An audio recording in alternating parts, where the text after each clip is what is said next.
Morning everybody, welcome back to your virtual school in the form of Baycroft TV. I really hope that you're all well out there. First day back after the Easter holidays. For many of us, the holidays were probably not what we were hoping for. Our world continues to be very, very weird and very challenging for all of us. And I do mean all of us. No matter how sunny it's been or the fact that we've had time off school, this is still a really, really tricky time. We're limited on what we can do. We're unable to see our friends. We may even be missing some school teachers. Some of you may even be missing me. Anyone? Anyway, right, so moving on, there's a group that I want us to spare a moment to think about. It's a group who are having it really, really hard at the moment and who we all need to be looking after. I'm not talking necessarily about our wonderful NHS who are doing such amazing work. I'm not talking about you. I'm talking about a group who are very, very close to home. I'm talking about parents and carers, of which I am one of them. I'm a dad of 3 children. I'm also a maths teacher. So let me mathematically prove that we need to look after our parents and carers. Meet my kids. There they are. Kids, kids just like you, and like you, over the holidays, they have been bored. My kids get up at around 8 a.m. and they'll clean their teeth and they'll have their breakfast, and by 9 a.m. I hear from each of them that they are bored. So we find things for them to do, and it'll be fine for about an hour, after which they get bored. And then they will tell me that. So we find something else for them to do, and this time the fun lasts for about half an hour before once again they tell me that they're bored. Whew. It's now about 11 a.m. and on average they will tell me twice an hour that they are bored for the next 3 hours. So that's 3 kids multiplied by 3, which equals 9, but they say it 2 times an hour. So that's another 9, which is 18. Bored. Arrgh! So it's now 2 p.m. and we've had lunch and they'll now have a bit of screen time, and guess what? They're not bored. Not until, well, now it really steps up. It's 4 p.m. and for the next 4 hours they're bored 3 times each, so that's 3 kids times 3, so that's 9 times 4. I'll let you do the maths. Bored. Now, I have got no idea whether I put the right amount of boards on there, because guess what? I got bored doing it. But here's the thing. I never used to look like this. I used to look young and Now, have a look at your parents and carers. They used to look young too. They never used to look like that. They need your help. Please help them. Don't resign them to a fate of this. It's not fair. It's not fair. Please help them in any way that you can. This is hard for all of us. Of course it is. But we're all in this together. Let's make sure that we are all doing our bit. Okay? Great to see you all back. Looking so lovely and healthy. The sun is shining. Let's keep that sunshine going. And let's start the week with a note from our head teacher.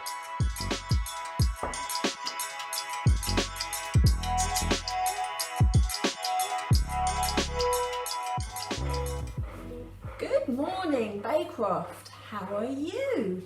Great to see you after the Easter holidays. I hope you had a lovely time and that the Easter Bunny was kind. Today, I'm giving you something a bit more interesting than me to look at, which is my fish tank, one of my fish tanks, which is one of the hobbies that I like to pursue at home, which is looking after very interesting tropical fish. So I hope you like having a look at that today. I'm just here to say big warm welcome back and to launch Baycroft TV again, and to hope that you really enjoy today's episode and all of the other ones through the week. Take care, see you soon.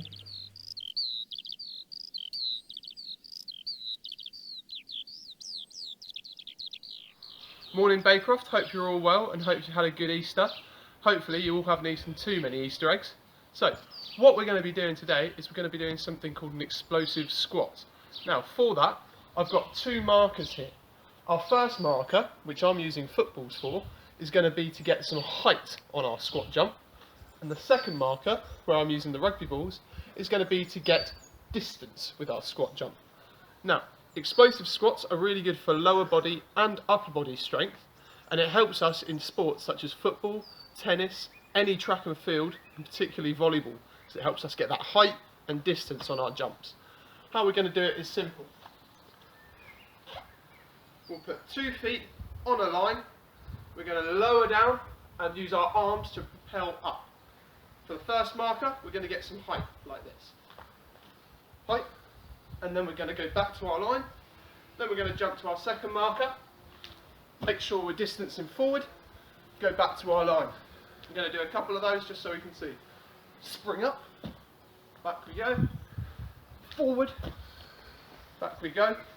Always try and land with both feet near each other. Up. Back we go. And last one. Forward. And we'll stop there. Hope you can all.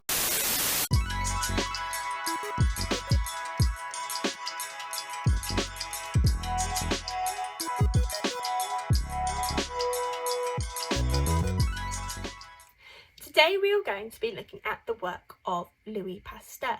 He was a French scientist who lived in the 1800s, and his work changed the world as we know it.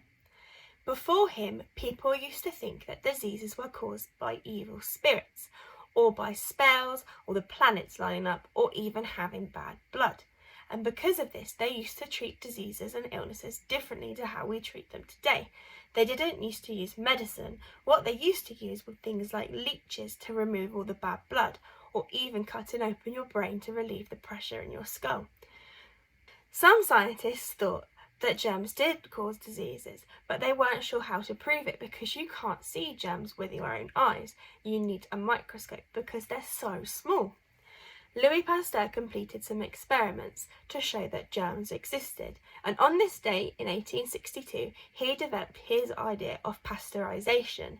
We still use pasteurisation today in a bigger scale. Pasteurisation is the process that gets rid of germs in milk and other dairy products, and also in juices. He showed that if you left milk untreated, it would go sour quickly. But if you heated milk up first, this would kill some of the germs, and it would take longer for the milk to go off. And this made milk safer to drink. And we still use that today to make our milk safe to drink, and also to keep our juices from going off quickly. We now know a lot more about diseases and what causes them. Because we have better technology, we know that pathogens are the things that cause diseases, and there are 4 different types. We have viruses, bacteria, protists, and fungi. But they're all so small that you can't really see them with your own eyes. You need powerful microscopes to see them. For your task today, I want you to test out your detective skills and tell me what objects are in the microscopic images that I'm going to show after this clip. I want you to email me your answers to the school email address linked below.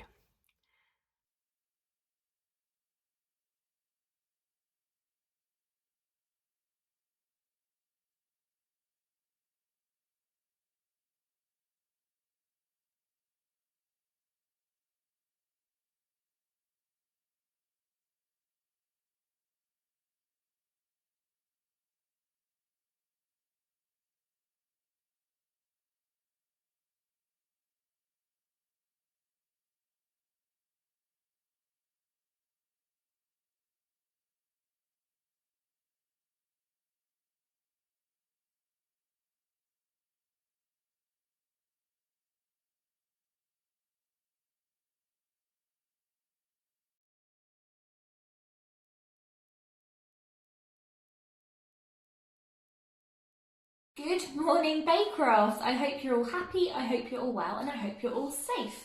Now, this is the first time you're seeing me on Baycroft TV, but it won't be the last because I'll be joining you again on Wednesday to talk about something a little bit different.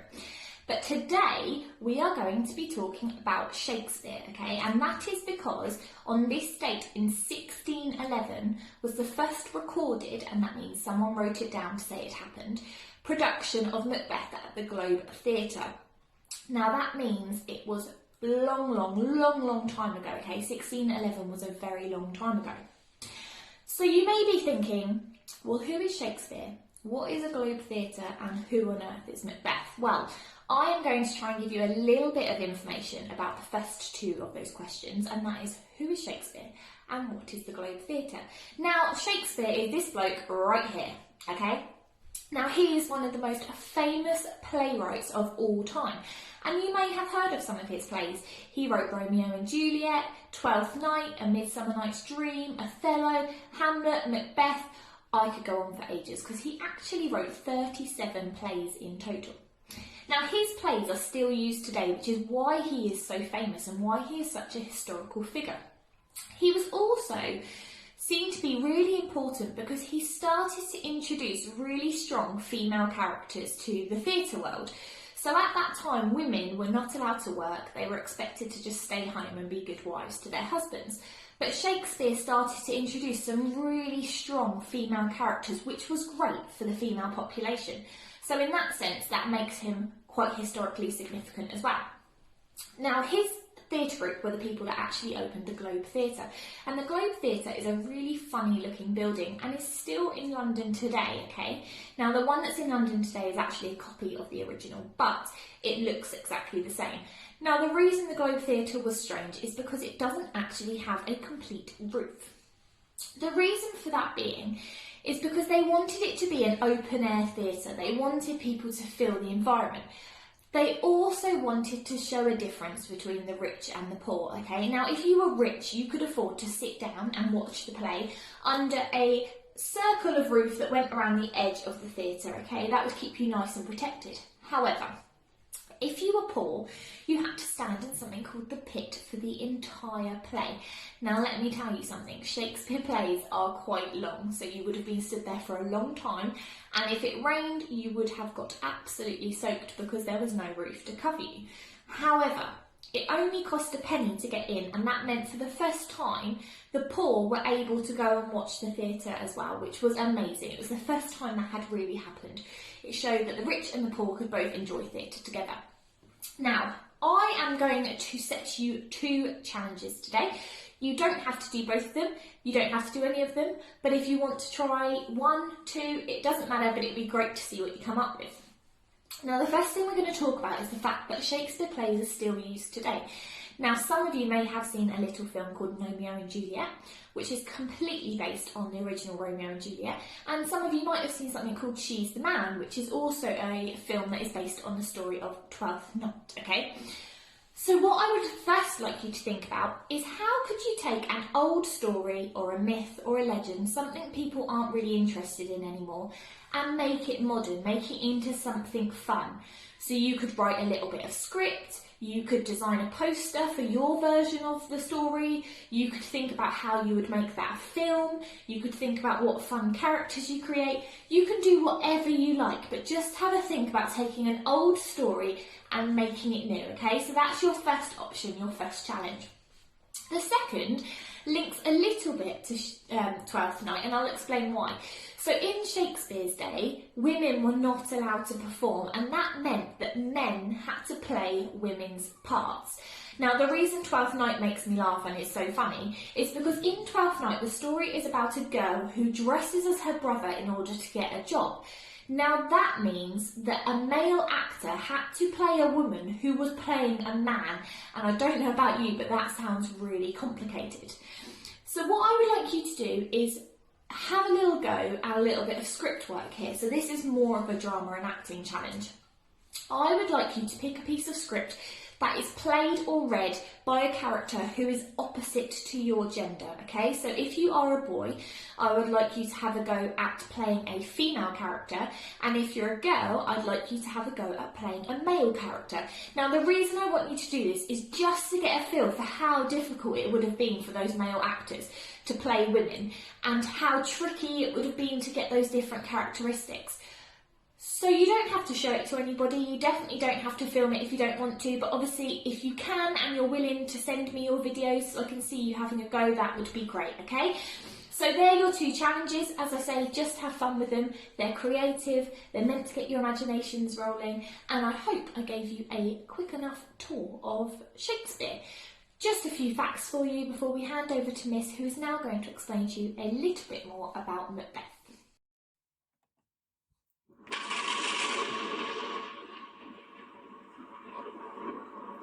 When shall we three meet again? In thunder, lightning, or in rain? When the hurly-burly's done, when the battle's lost and won. That will be ere the set of sun. Where the place? Upon the heath, there to meet with Macbeth. I come, grey Malkin, paddock calls, anon. There is foul and foul is fair, hopping through the fog and filthy air. Macbeth was a general in the Scottish army, and as he returns from a successful battle, he meets the three witches on a moor. The witches predict that Macbeth will one day become the King of Scotland. Macbeth's wife, Lady Macbeth, is very ambitious and stops at nothing to see her husband made King of Scotland. Unfortunately, the play doesn't end well for Macbeth or his wife. The play is also surrounded by superstition and fear of the curse. Legend has it that if you say the name aloud in a theatre, it is said to cause bad luck. But where did this superstition come from? Shakespeare did a lot of research about Three Witches' Priest play and their spells and chanting, along with their strange ingredients of fenny snake, eye of newt and toe of frog, which are supposed to be included in real spells at the time Shakespeare was writing his plays. The witches were not happy about their chants and spells being used, so they put a curse on the play. All around the world, lots of strange things have happened during the productions of this play. Actors falling off the stage and breaking a leg, parts of the stage scenery mysteriously falling down, injuring actors. Even more strange but true, in the first performance of the play back in 1606, the actor playing Lady Macbeth died suddenly, so Shakespeare himself had to play the role of Lady Macbeth. Now, here's my challenge for you. I would like you to tell us about your favourite performer. It could be an actor, singer, dancer, magician, comedian, or even a character from a film or book.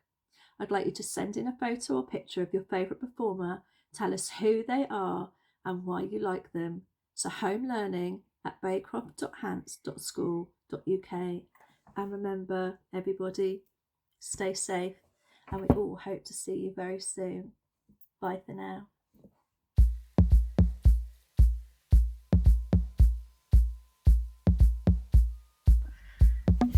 Today's sign is feel. Feel.